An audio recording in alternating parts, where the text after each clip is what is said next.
Hey guys, and welcome to another episode. I thought today we would talk about the ever awesome Sega Genesis. Are you ready? I don't think you are. Well, you might be. It's awesome.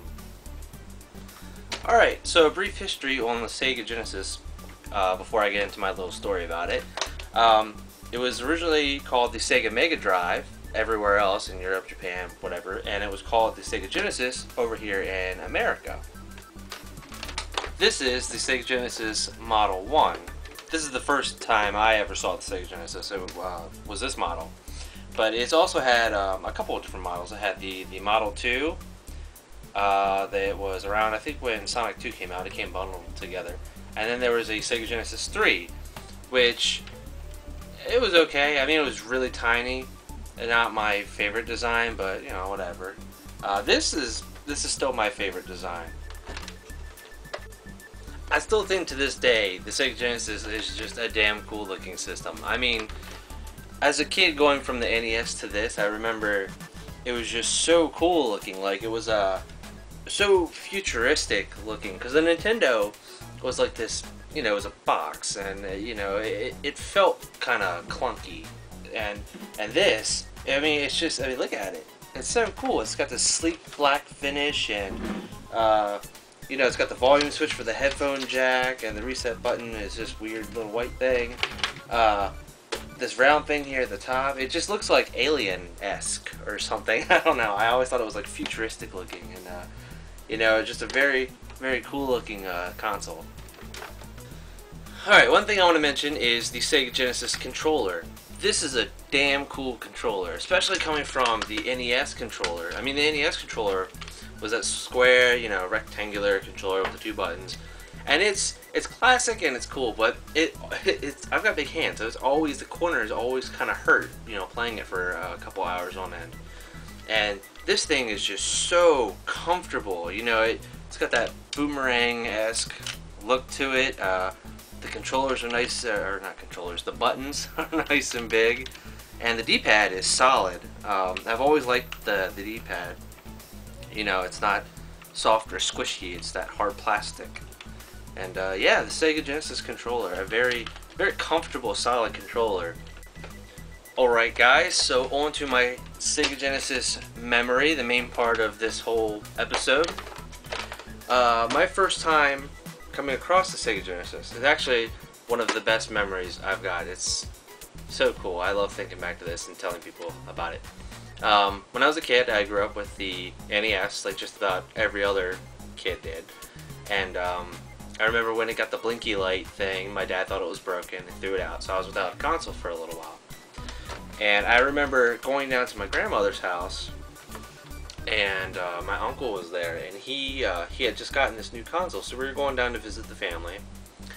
And I remember walking into the house and looking at the Sega Genesis box. They were still fumbling with the system to get it hooked up to the TV, but I remember looking at the box and I was just like, wow, what is this? And then when he actually had it hooked up, I could actually see the console, and I was just like, wow, that is so cool looking. Like, holy shit, that's so, like I said, it's so futuristic looking compared to the Nintendo. It's just so cool. And I remember the first game I got to play for the Sega Genesis was Sonic the Hedgehog.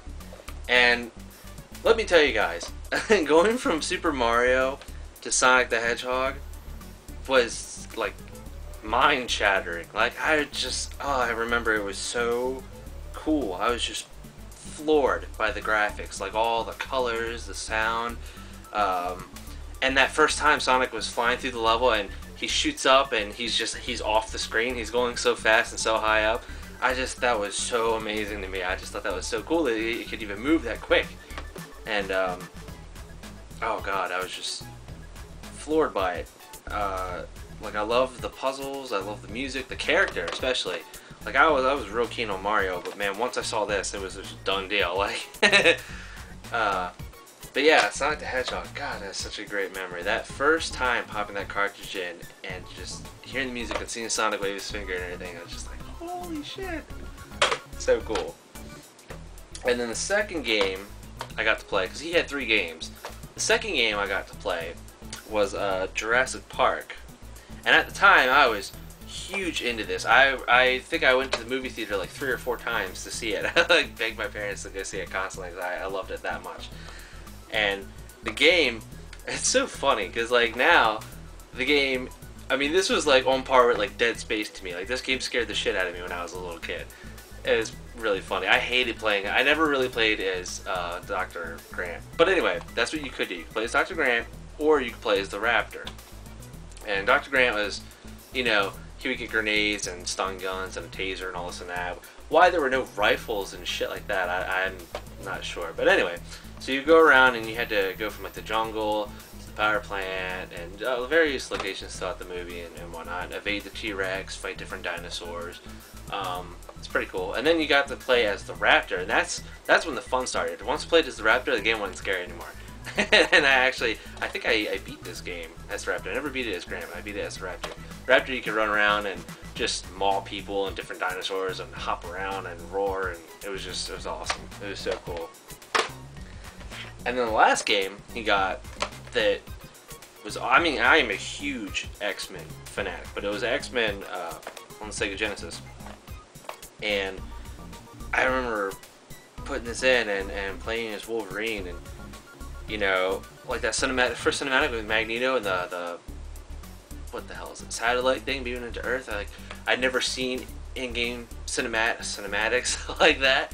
You know, it was crazy to see shit like that. Oh my god, as a kid I was just like constant smile on my face, like, oh my god, this is the most amazing thing I've ever seen in my life.